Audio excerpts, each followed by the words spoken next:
Happy birthday to this channel. This channel is, just over 1 year old. I started it, I think the first video was February the 13th, 2021, and I'm recording this on the night of the 15th of February.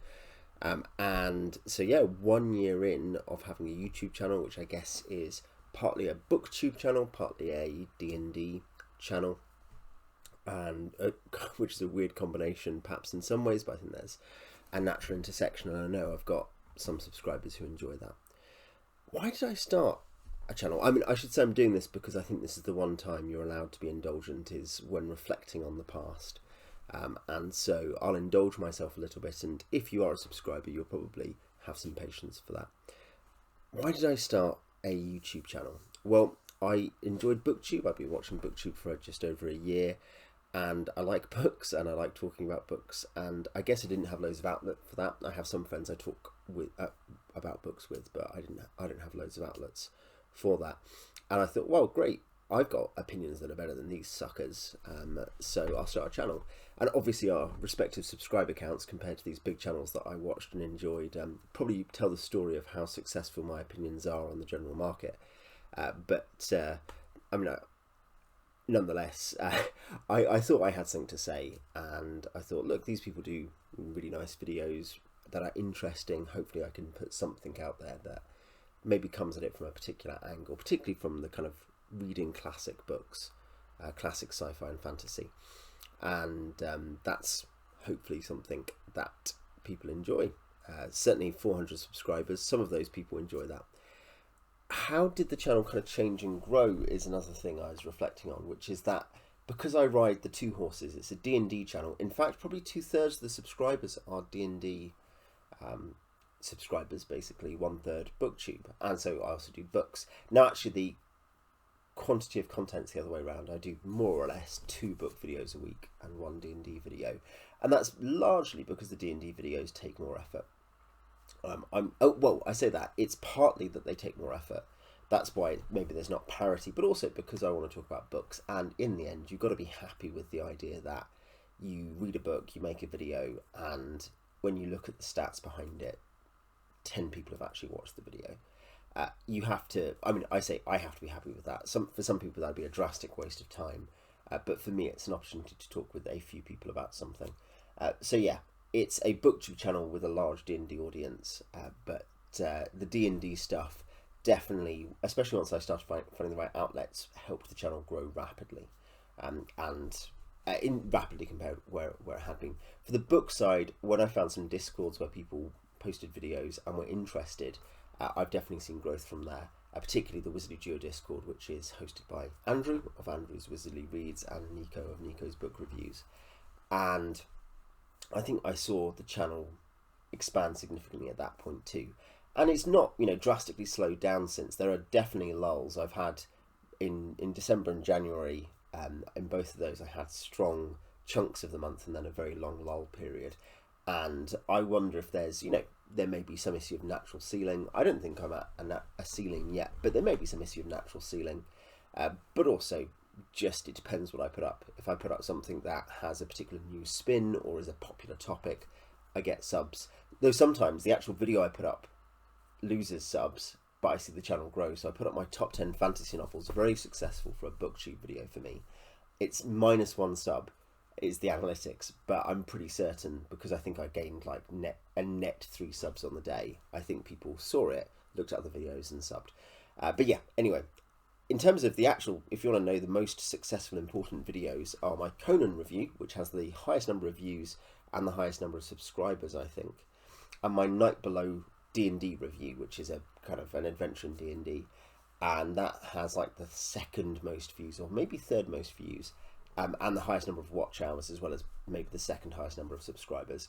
There are a number of D&D videos have also done very well for subscribers, and in terms of other books, my Dying Earth review and the Lord of Light by Zelazny review have done well, and you can see there's a pattern there that basically I'm drawing in people who do want that classic sci-fi fantasy discussion that they're not necessarily getting elsewhere as much, and so in that sense, it shows that my strategy is, in terms of making stuff I want to talk about, has worked. And given just how poor my channel is in terms of its technical quality. It's, you know, says something for the fact that audience wants that material. I have improved stuff over time. I now have an acceptable webcam and acceptable microphone options, and I even have a ring light now. So I have spent a small amount of money to make this better, and it also helps with other projects too.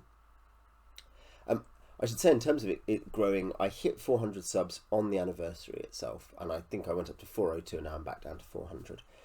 And I am intending to do a giveaway for that probably in a week or two. So keep an eye out for that if you are interested in potentially, it'd be buying someone a book basically. What I enjoy about it, I enjoy having opinions and getting to talk to people. I do enjoy people in the comments. On the whole, because naturally there's a bit of a selection sorted. I mean, it's a selection bias, because if I had someone else's YouTube comments, I'd probably hate it. But the people in my comments are people who like the channel, and so we tend to have good conversations about it, and who give me good recommendations, some of whom have great channels as well. I enjoy talking with people. I enjoy the discipline it gives me for sometimes being like, I'm reading a book and I'd like to make a video about this. I just need to actually be disciplined about this rather than kind of distracted. I actually quite enjoy that. I have liked improving some of my technical skills. I have definitely enjoyed the couple of Discords I regularly interact on. And yeah, probably, let's be honest, most of all it's the soapbox, isn't it? And on the D&D side, I think the fact that it lets me process a lot of thoughts I have about how D&D adventures chiefly are made. I get to put that out there, and then and I get interaction, which is great, but at some level it's almost a psychological relief to be like, I have hammered this out, I've worked out how to express what I think about these issues in design. So yeah, that's, I think, what I enjoy. What is next? What can be improved? There's still technical stuff certainly that can be improved, including sound, light, and webcam. Certainly also, you know, thumbnails and edits, or, you know, being able to intercut stuff and have more visual stimulation. I made one video where I actually made some reasonable effort on that, my White Sand by Brandon Sanderson review, which has done fine. It's not done well, basically. You know, it might have had 15 or 20 people actually watch it. But that was one where I put loads of effort in, got copyright claimed on a piece of music for a TV show, like as if it's misunderstanding the thing I was actually stealing a clip from. I mean, come on. But beyond that, I make very little effort, and I probably could make more, and that would probably help, if to the degree that having channel targets for growth is interesting and good for me. That would help with that, wouldn't it? You know, a more technically adept channel would grow quicker, you expect. On that, I didn't know when I started the channel what my objective was for 1 year. I think I was like, I don't know if like 100 subs would be good. I think I thought that'd be very low if I was making decent videos, but you know, or whether like, and by that I mean regular decent videos, not like once a month. And I didn't know if 500 was a good target, or 1,000. 1,000 seemed very high, given the amount of ability I have, and that seemed, I think in that sense, maybe it was my range was a good range to think about in terms of mid-hundreds. I have set myself quarterly targets by month, if you know what I mean. What I mean is I have rough hopes for what my lower, middle, upper bound will be for a period, and I've set those regularly every 3 months. And I think if I really missed, I would probably wonder if I was doing something very wrong. But on the whole, as long as there's some sense that people are still engaging and it's not kind of dying off, I don't really mind too much about that. It's just part of the game that I have the targets. And I think if you're making your own project, you've got to set targets that are realistic to your time commitment, your ability levels, and what you desire from it. I don't think anyone is making a YouTube channel so they can have like 8 subscribers, of whom 3 of them talk to them. I think virtually no one is looking at that as a target. But at the same time, most of us, frankly, we're not looking at anything serious, are we? So, you know, having some sense of like where you'd like to be probably has helped me keep my focus, in the same way as it's focused me on reading and on analysing. I should say, in terms of what I've changed or what I might change, videos that don't work and by that I mean stuff where it is not satisfying, the output in terms of no one's watching and no one's discussing. Reading vlogs, I tend to get a couple of good responses from lovely people, but it's something, and it's easy content. Reading vlogs, like, oh yeah, here's 3 books I've read, this is what I'm reading. But I basically found it tedious to do. I didn't find it interesting to do. It had low engagement, and so that's a fatal combination. I'm happy to do something I enjoy that gets low engagement, but I'm not happy to do something that I don't enjoy doing that gets low engagement, if you get what I mean. I can't see anything in what I currently make that I just cut, I tend to be I like fairly static content types. I have a kind of very boring mind, so I like doing a review, I like doing a video about D&D, I like doing a list or a discussion each month, that kind of thing. But if any of those don't work, or if anything I add doesn't work, then I'd cut that. Finally, I think the final point I want to say is talk a bit more about community and collaborations.